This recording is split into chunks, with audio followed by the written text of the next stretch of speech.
Today on the 01581 Let's Talk, a conversation with Dave Bagdon from the Community Advocate.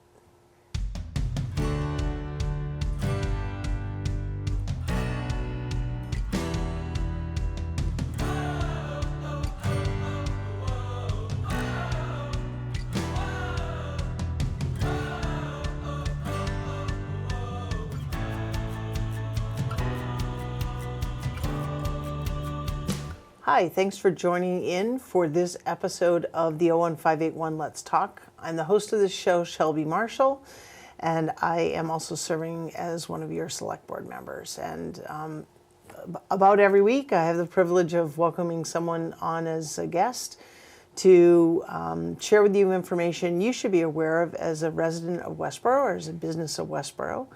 And today's guest is Dave Bagdon. So Dave, welcome. Well, thanks, Shelby. I appreciate it. Yeah, so thanks so much for coming on and transitioning into a different media show today. Yes. So Dave, many folks may be familiar with who you are. You've been around for a long time. We'll talk about that in a few minutes here. A little bit of history. Who are you? How'd you find yourself here in Westboro? Well, Dave Bagdon, I've been the publisher of the Community Advocate for 40 years. Just had my 40-year anniversary. The paper itself's been in existence 50 years this year.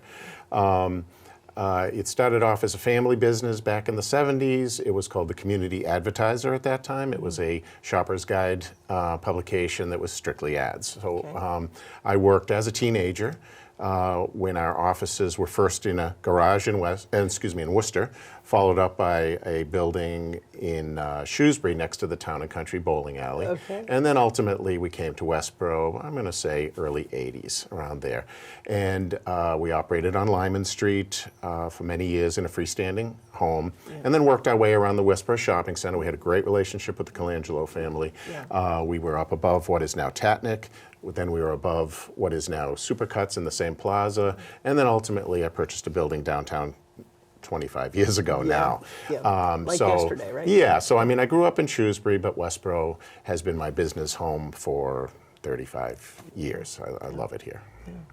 What attracted you as a young person to journalism, newspaper? We'll talk about the differentiation between those in a minute. But yeah, well, I always say that if I had to stay selling advertising as my whole livelihood, I probably wouldn't still be in the field. But I worked under my dad at the Community Advertiser. I ran the camera, the typesetting machines, and all that type of stuff throughout my teen years. And he passed when I was 24 years old. So then I was faced with a decision. Is this what I want to do? Sure. And I had previously, just a couple of years prior, driven cross country, tried to say what's out there, and it was great. But I felt a tug back to Massachusetts, and I came back, and then subsequently a couple of years later, my dad passed. So one of the first things I did was convert from Community Advertiser to Community Advocate, because it was Advertiser was just selling ads, and although I was very fond of the product at the time, it never could have sustained me like emotionally and provided a valuable service to the community like what it does now. Yeah. So 40 years, you've been doing this. Huge changes, right? In kind of from when you started, and I think where I'd love for the conversation to go here is just,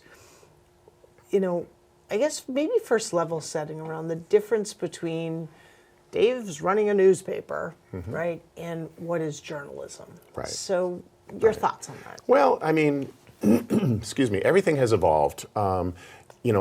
I guess you could use the symbolism of technology. So when we first started, our first typesetting machine was a headliner machine, which was this primitive thing where the words, you'd have to hit a button. You didn't even have a keyboard to get every letter to come out, okay? Then it progressed to a machine with a keyboard. Then it progressed to a machine which was WYSIWYG, as they say, what you see is what you get. You actually saw it on the screen. And then it continued desktop publishing and all that type of stuff. Well, in that same time, journalism evolved. So it was, you and I were just talking about the Walter Cronkite era, where when Walter Cronkite spoke, there wasn't anybody in the audience that doubted that that man is legitimate. What he says is the truth. We don't have to question it, okay? Right. So over time, as the delivery medium of news or mediums of news evolved, the journalism started to erode. Okay, so with websites and blogs and Facebook and social media and Instagram, all this type of stuff. That high bar It became a low barrier to entry. Yeah. It used to be, really. to start a newspaper was a huge commitment. You had to hire staff, you had to sell advertising, you had to support yourself. Now, it's if you have a phone, you can be, on Facebook and you can start talking about things. Whether or not you know what you're talking about is up for grabs on that one. Okay, some people do. Some people are extremely insightful and knowledgeable, and other people love the attention of just saying, look at me, I know stuff, and it's great. But, as long as the public is aware of what they're consuming, there's no vetting, there's no editors, there's no fact checking in most cases. And if somebody is very knowledgeable, that's fine. If somebody is not very knowledgeable and is doing it just for fun, the consumer needs to understand that. Well, and it can become dangerous, right? I mean, so it's someone going and having a camera and taking a picture of a truck hitting the bridge and commenting, hey, here's what happened today in Westboro. Right. Or I was driving by and one of the cows from Nurse Farm escaped today. That's probably fairly low impact. The cow, maybe the truck a little bit more from a traffic perspective. Right. But when we start talking about, obviously town government, maybe other businesses and spreading mistruths. Oh yeah. Well, it's dangerous. Reputation control is a big thing. I mean, it's you can build your reputation of your business. One of the most offensive ones I see is food establishments. Okay, so a food establishment might be in business for 30 years. They have gotten up at 5 in the morning, 4 in the morning for 30 years, freshest this, that. Really concerned about the product, okay? Something's not ultimately fresh, we throw it out. That's what we do. However, somebody has a bad meal, okay? They can decimate that like with the swipe of a keyboard. That's not right. And that business doesn't have necessarily a way to amplify their voice in it, and it creates work. So now they're not focused on the freshest product; they're focused on defending one person's bad experience. Right. Yeah, there was an interesting situation in Hudson. There was some war reenactors went out after a reenactment, and they went to a restaurant, and some people took the framework of, well, they're reenactors, and other people took the framework of that's offensive, and somehow or another, because the restaurant is the place where they ate, they got crushed, because of like their affiliation with because they served the people, which is their job, but because people decided that this was a lightning rod issue, and I'm not going to comment whether it was or it wasn't, somehow the restaurant was at fault. And they had to close for a couple days, and they made it onto Boston media because that was, that Boston media is like just looking for crumbs, and there's a crumb. So, it was interesting. Wow. Interesting. So, as it relates to, so I guess when you think about kind of maybe a little bit in the business of your business here, how do you determine kind of what's a valuable story? Like, how do you assign your journalists to go out and or sometimes accept articles for publication? Well, that's a great question. It's so vast, the list of topics that we could cover, and we cover 7 communities. We do 2 editions. We do the edition that covers Shrewsbury, Northborough, Westborough, Southborough, Grafton, and then we do a second edition which covers Marlborough and Hudson, and that's because anybody that knows the area well knows that Marlborough and Hudson are a little bit different. Sure. Marlborough's a city. They're off of Route 9, so they have different, interests and so forth. So we repackage the news for them because they wouldn't be so interested in a selectman meeting in Westboro. I can't imagine why. Sorry about that. But and vice versa. So, that's I'm sorry, I lost where I was going with that. We're just wondering how you sort of allocate the right, time, because yeah. you're covering so many communities, and there is so much. I mean, there's so much Right. going on here in Westboro. Right. So that being said, we have human interest stories, we have governmental stories, we have enterprise stories, which are stories that we conceive, follow, investigate, and write. Those are the hardest ones. Yeah. We have breaking news. We have fires. We had a fire yesterday. Going back, I was just thinking, you had mentioned what happens when people distort the news. Well, let's say somebody decided to put on Facebook, terrible fire on Route 9, multiple fatalities. Yep. Okay, that wasn't the case. Yep. Okay. However, if somebody decided to say that, what about the people that might have relatives living there? It's reckless, but yet somebody, this whole thing about swatting, which is like, we don't really. Which is what? Because some people. Swatting is when you, not you, but an individual calls the police or demands like a high-level response, shooter, doing this or doing that, and then all of a sudden all the resources of the local police, the state police converge, and it was a scam. And it's just so irresponsible. But the same thing can be done with journalism. Sure. You can say something. Words matter, as we know. So, you can say something that changes someone's day, someone's perception, someone's feeling of security. It's dangerous. Right. So, in terms of, I'm thinking about, that transparency aspect, and we talked a little bit about, because we were talking about kind of doing this show, the importance of, newspapers, print has largely gone away in so many communities. Thankfully, we have the Community Advocate, because you're covering hyper-local information. There are other bigger newspapers that folks may receive on their doorstep or purchase it, but Westboro is rarely a topic or surrounding areas, right? If you're getting the Globe or the Worcester paper. So talk about the importance to you of transparency, and I'm particularly interested in the government aspect. Well, I think again, with the accountability issue of the people telling the story,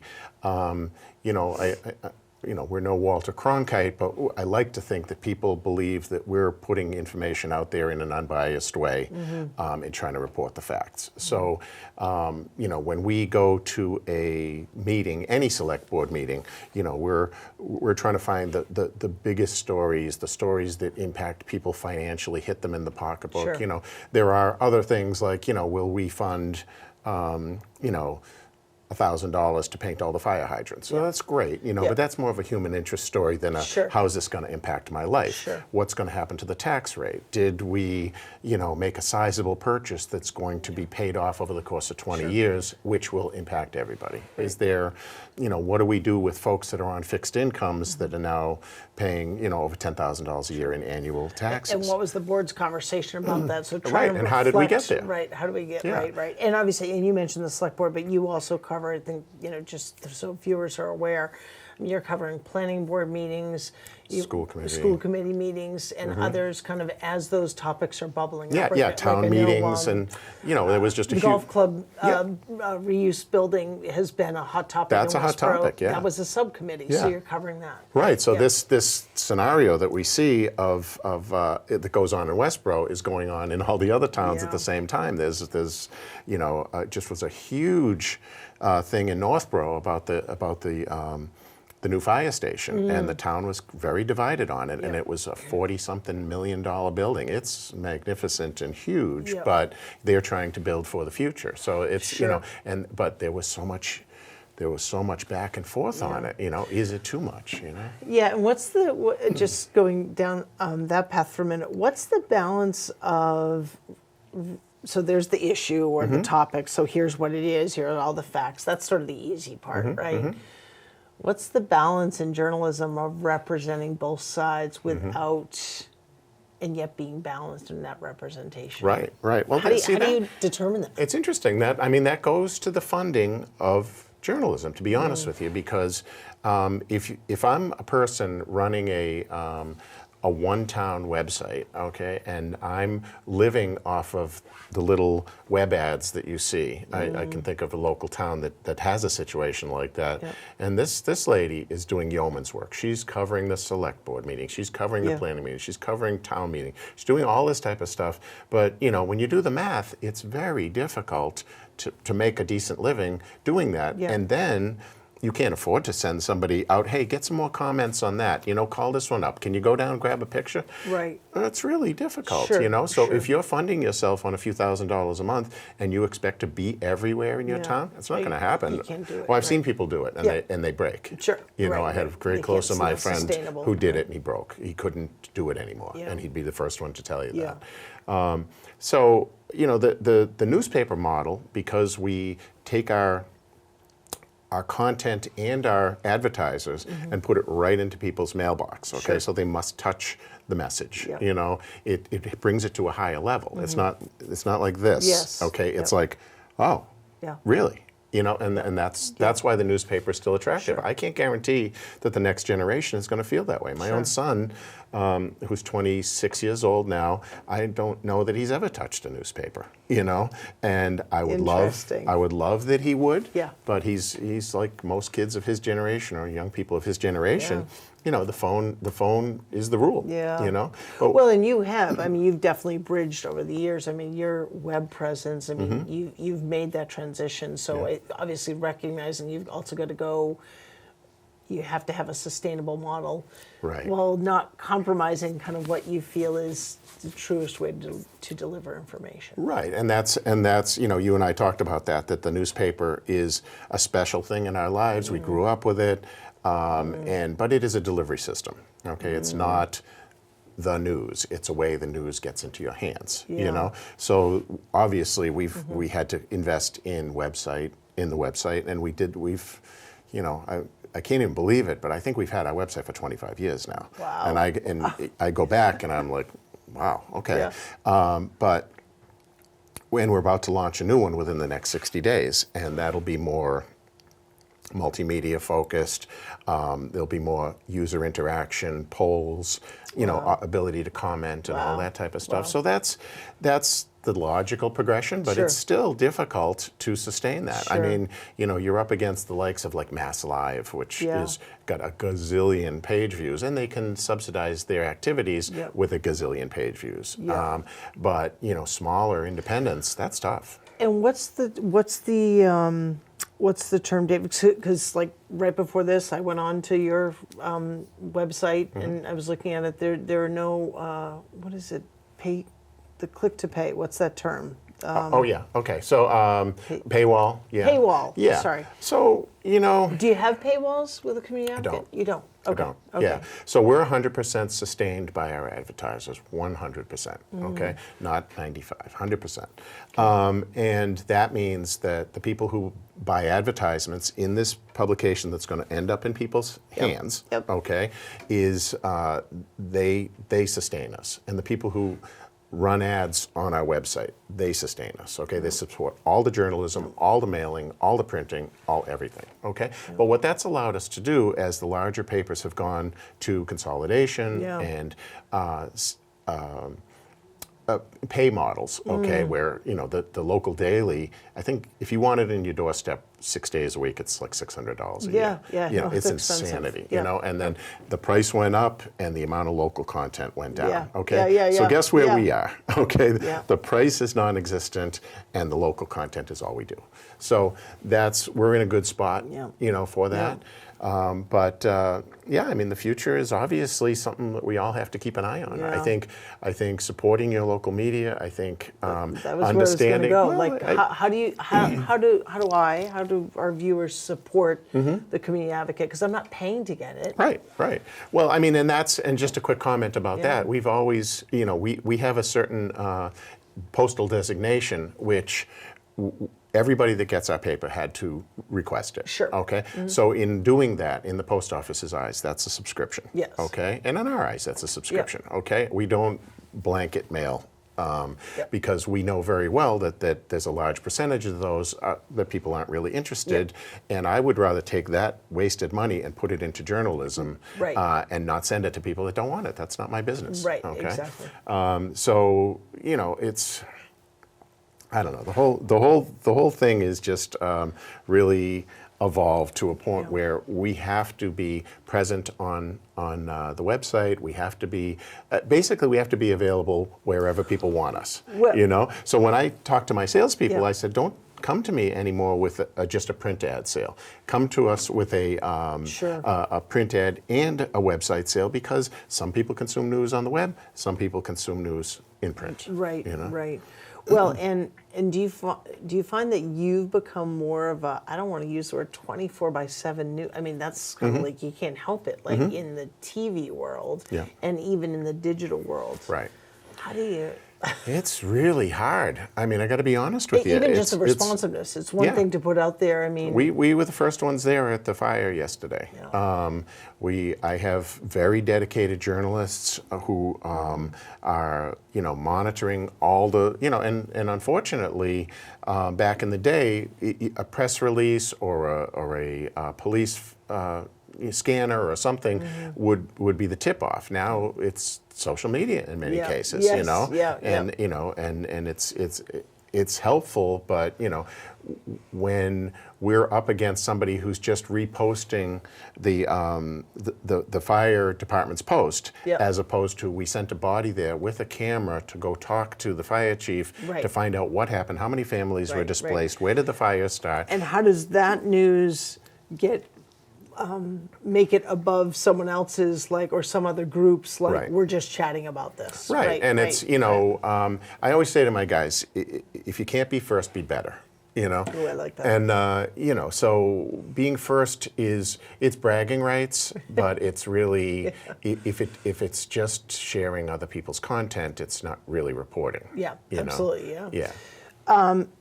Two questions before we wrap up here. So, one is just going back a little bit around transparency in government. So there's, I would imagine from your lens, like there's a healthy friction, if you will, between kind of working with government, working with someone like myself as an elected official, and the town staff of like, we got to report this, we need more information. Absolutely. Trying to get it, like, I don't know. Talk about that. What's I know. You like? and I have had very frank conversations about that, and I applaud you for, wanting to be in the mix, and you're often on social media saying, "Tell me what is the issue, so I can understand it and I can address it." That's great, and I commend you for that all the time. We're not trying to step on anybody's toes, but we are trying to be honest and give both sides of the story. And many times we'll call for comment. Usually we get them. And that's great. A lot of times we are, because of the evolving world. I think I told you 10 years ago there'd be ourselves and the two dailies sitting in the gallery at a selectmen's meeting. Now, just the other entities don't really cover the select board meetings. It's only us, and sometimes we're there in person, sometimes we're not. But you have Westboro TV too. And Westboro TV is awesome. Another amazing resource for this community that I hope people value. So, and it's, to answer your question about the fairness, we do the best we can. It's people have to be forthcoming. People have to understand that we're not trying to step on anybody's toes, but we are trying to be honest. Honest, and I think bring to light in a digestible form information that people can and should be consuming. I mean, I think they should be consuming it. Because, I'd love to believe that everyone watches select board meetings, and a lot of people do, or planning board, or whatever. People often don't have time for it. They don't even have time for, let me watch it on 1.5 on Westboro TV, YouTube, right? They just don't, so I think the advocate gives an opportunity for someone to say, let me understand what's going on, and then I can go and look further for information, beyond kind of this you make me think of something. There's that old saying that says, if you don't vote, don't complain. Okay? If you don't follow the news, don't complain. Okay, if you are surprised that your town leaders just spent millions of dollars on something, 8.8 on a community center. yeah, and you don't approve, Yeah. and you don't decide to say that you don't approve until it appears on Facebook, shame on you. Right. There's Yeah. no excuse Yeah. for that. If you're Yeah. not aware of what's going on in your community, don't complain.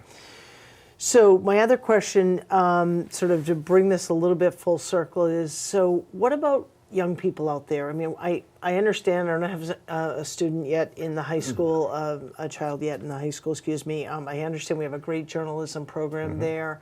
What would you say to the young people who are like, I see value in this. I've seen it erode. I want to do better. Like, what's your honest message of hope and encouragement, and as well as maybe a cautionary tale? Yeah, well, I mean, I can tell you that I half jokingly, they know me well enough at work to say that I'm going to say it. No, journalism is a noble profession.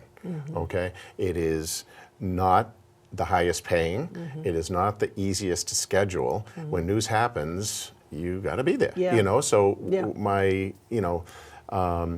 it was kind of a team effort yesterday with the fire, where one of my guys from Shrewsbury, who is a young journalist in his early 20s, by the way, was scrolling but monitoring, I would say, more than scrolling, and he jumped out of bed at 22. Okay. Yay. and Giving us hope. flew down there, got pictures, because my other reporter that covers Westboro is from Framingham, and she was on her way, and she took over, and he, it gave her the photos and all that, but if that initiative, this is important. It's amazing, yeah. So I mean, and I can say that I've been blessed with a lot of talented journalists, but I'm thrilled to see that there are some younger ones who just really feel strongly about this. There's various organizations that try to support journalism, whether it be through helping them find talent or whatever, and I work with a couple of them, and there's a lot of bright shiny pennies out there that just this gets them excited, and then it gets to be competitive, though. As your cautionary tale that you mentioned, you have limited budgets. You need to be everywhere at all hours, okay? And, that same journalist that I was just telling you about, Hudson, I don't know if you're aware, just won the Super Bowl for high school football. So that took place at Gillette Stadium. So, and he loves sports, so he's there. Not in the booth. He's on the field, in the rain, in the cold, getting comments. He got, he. It was a great photo I saw. Yeah, well, we hit it like 4 times because he was there. Jake Attaway is the phenom quarterback, and then other players, and as they're coming off, just totally jazzed. He's in their face like this, getting them to comment. But because he's been present and he's covered them the whole season, he got the. It's called sourcing. He got the sourcing because he's been present. He didn't just fly in or parachute in, as we call it. For a story and take off again. Because it was a big game. Right, and you see a lot of that. It was everywhere, but we got a lot of love on it because we covered them the whole season. That's great. Yeah, that's great. Well. Congratulations on 50 years of the paper, 40 for you. Yeah. Thank Amazing. you. I know that, I feel like I can speak on behalf of many people that truly appreciate what you do. I think it's also really important to remind folks to support local businesses that are advertising with you because it fuels that. Well, you asked about that, and that's a good point. If there are ways that you can support us, advertise with us, support the people who do advertise with us. Talk up our paper and read our paper and comment on social media and reshare our stories. A vibrant media depends on a vibrant audience, and we already have a vibrant community. And if you see somebody advertising, in our paper, and just say, thanks for supporting local journalism. Love that. Because there are so many towns, and I've had a couple state officials come to me and say, would you start a paper in this town, in that town? And I'm like, we have our hands so full right now trying to do a good job where we are. So these are called news deserts, okay? And you're going to see more and more and more of them. They're cropping up, and no one's covering them. I can name 30 towns within a 10-mile radius of here that have no news. Well, selfishly, stay here. Keep doing what you're doing. What did you say? If you can't be the first, be the best. Yes. So Yeah. in this case, you're almost the first. I think, I don't know, at least for 50 years, Yeah, and yeah. you are the best. So thank you so much. Thank you so Dave. much, Shelby. Appreciate this it. This is great. Really appreciate it. Hope you have enjoyed this interview with Dave Bagdon of the Community Advocate. And remember, support local businesses and go get a copy of the Community Advocate. If you've never read it, you're missing out. Take care of each other, and be well.